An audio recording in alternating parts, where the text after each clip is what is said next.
Yo, what's up, you guys? Today is April 9th, 2025. I have not been on social media for a while. I don't know exactly how long, but I haven't been on there, and I'm still going to keep it that way. But I'm just telling you the date to give you guys a kind of like a knowingness of when this video was recorded. Okay. Anyways, I just wanted to come in here and say, being a parent is real.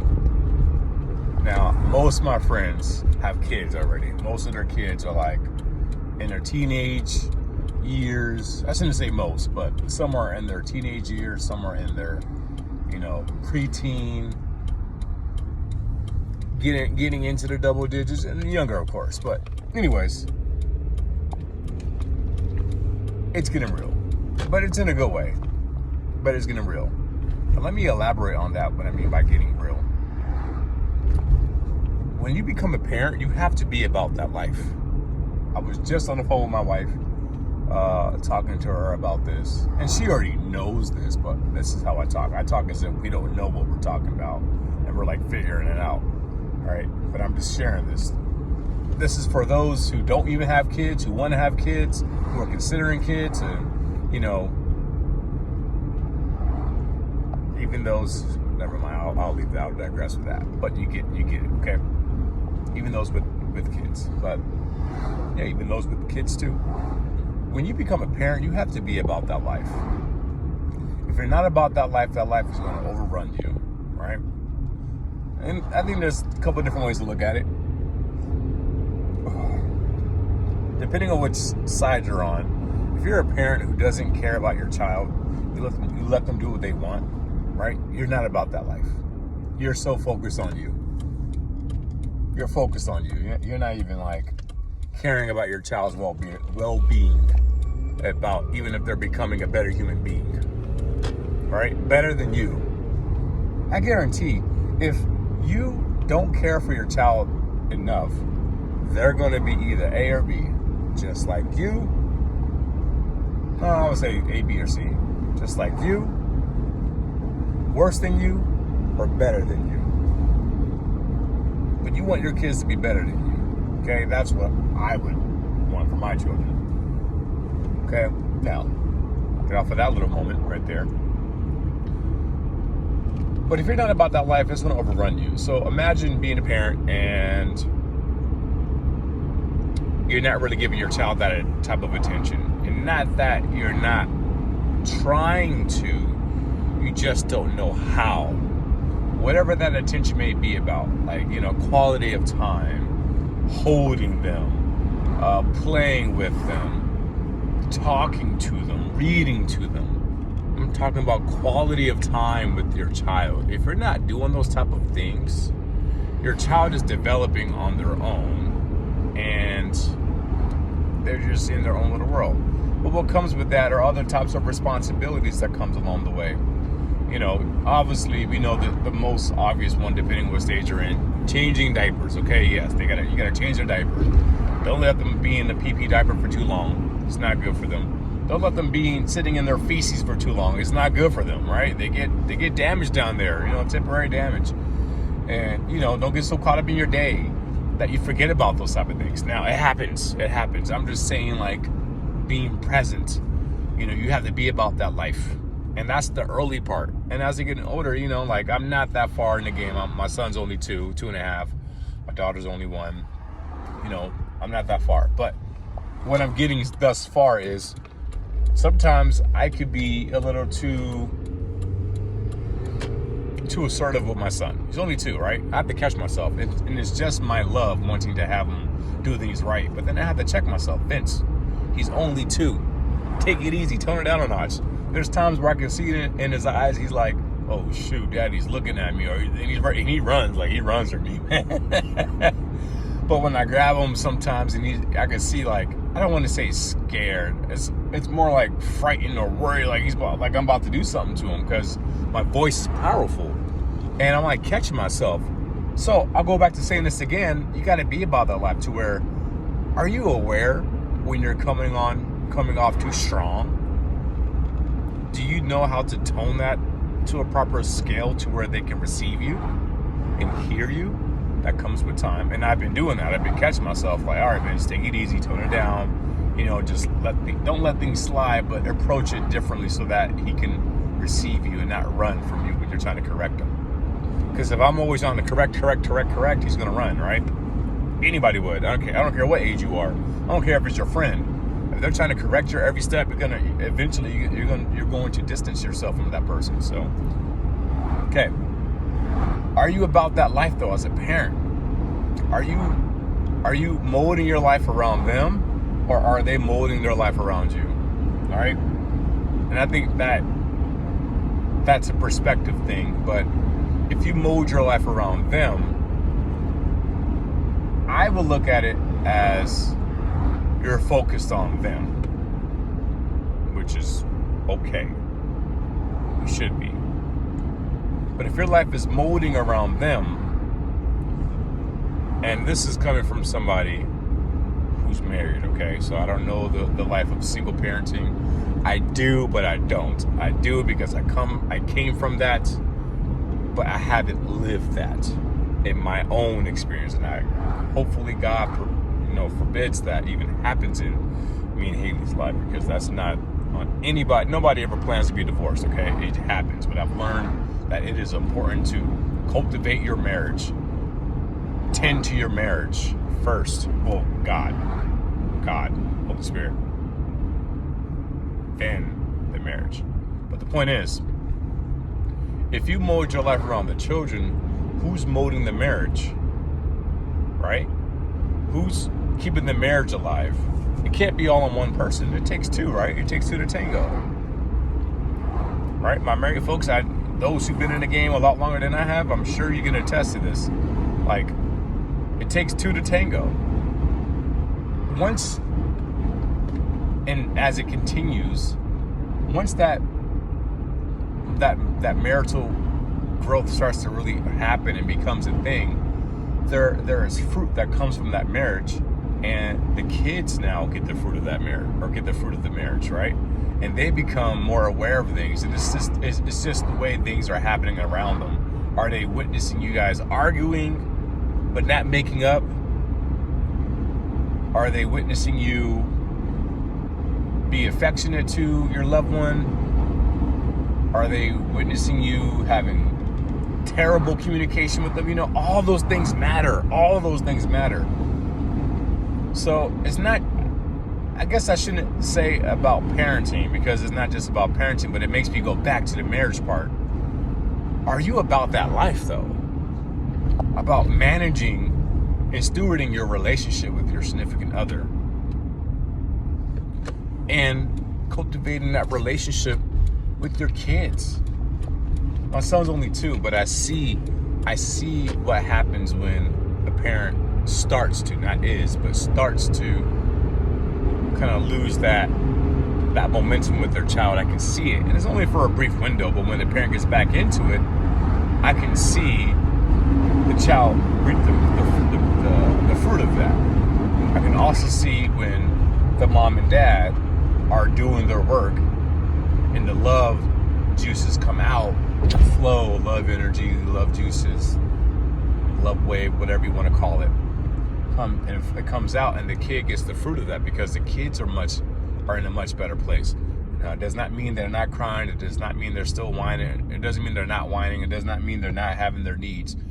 No, those things happen every single day, but our approach changes towards them, and our attitude changes towards them, where we're being more gentle and more patient, more graceful, more understanding, and more aware of them and ourselves with our emotions that arise in those moments.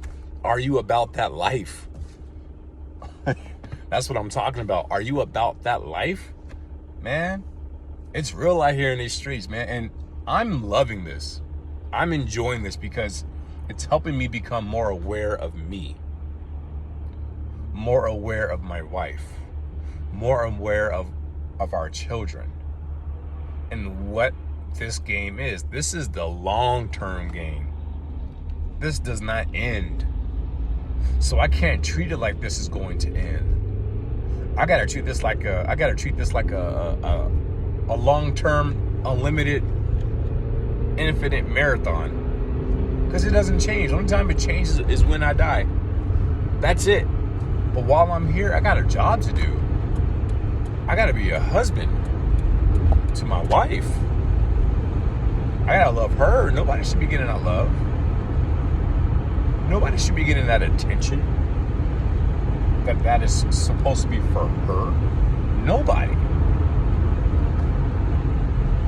And that could go a step further. My wife should not have to contend with video games. I'm not dealing with video games, okay? My wife should not have to contend with me loving the kids more than her. My wife should not have to contend with the relationship that I have with my friends, my close friends, my brothers. She should not have to contend with that. Does that make sense? I need to put that type of relationship into my wife. She needs all that attention. Now, yes, there comes a balance where you gotta be around your, not should say be around your friends. Let me be a little bit more descriptive. You gotta be if you need to rig off, you have a friend that you can talk with who can be a soundboard for you, but also a person who can be a good counselor or a person you can vent to, and they're not going off telling the whole world. They're actually helping you through it. See you, not them, but see you and where your shortcomings are at. That's a good friend. That's a good brother. That's a good sister or brother. Does it make sense? Like, that's where it matters. Who are you around that's helping you stay in the game with your marriage? As a father or as a mother.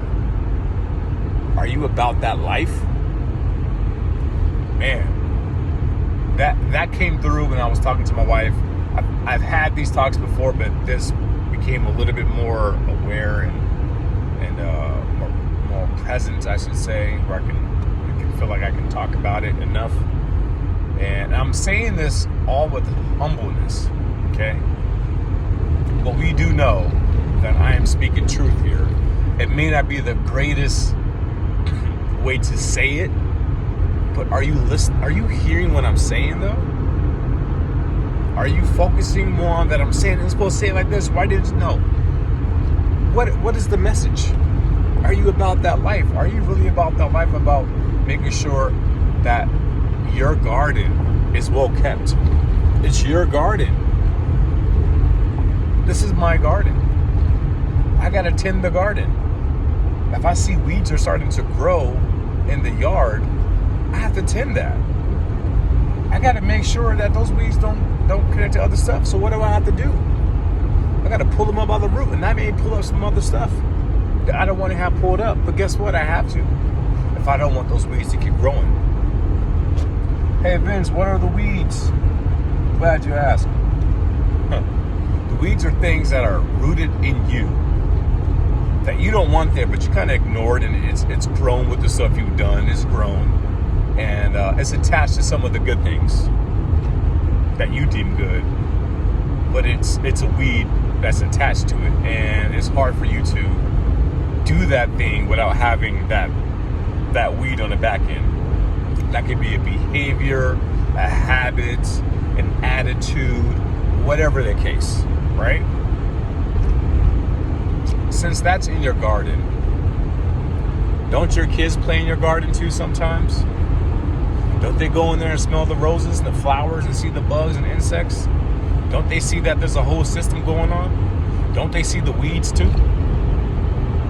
Do they think those weeds are okay to be there, or do you make them look good in your yard when you know that shouldn't be, and you don't want your kids to see those type of things? All right? It's your garden. Are you tending your garden? You have a helper in the garden with you. That is your wife or your husband. But in this case, I'm speaking from my point of view. It's my wife that's in the garden with me, cultivating this garden together, so that our children and ourselves can reap the benefits and eat the fruit that comes from that. You may get people that may come in and like want to help you with your garden, But you have to be aware that they're trying to help you. Because if they're not trying to help you, don't let them in your garden. They may plant more weeds. They may try to water those plants with the weeds on. You gotta be like, no. Hey, stop. Chill. I don't want you watering that over there, man. That needs to stop growing. I don't want you coming in here reminding me of those things. I don't want you coming in here and showing me that I still have it in me when I don't want it in me anymore. Come on, man. You about that life? Are you about that life? This all came from parenting, okay? This all came from parenting, but then I have to do a reverse engineering on it. Okay? Now, I can't speak on being a single parent. I don't know what that fully entails. I witnessed it, but I didn't live it. I'm a product of it, but I haven't lived it.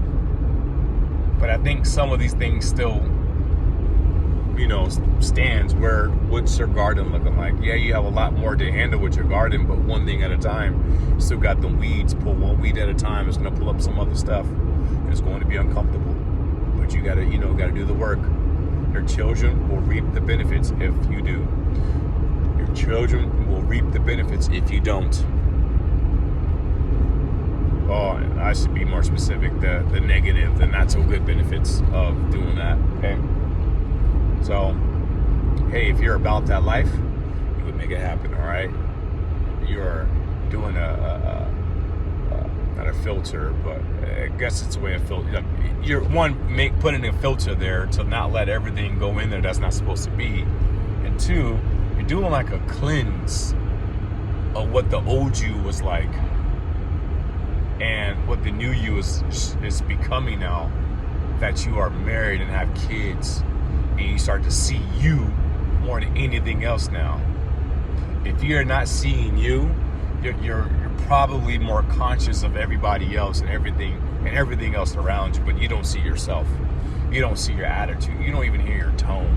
You don't even know what you sound like when you say something. You don't even know what you look like.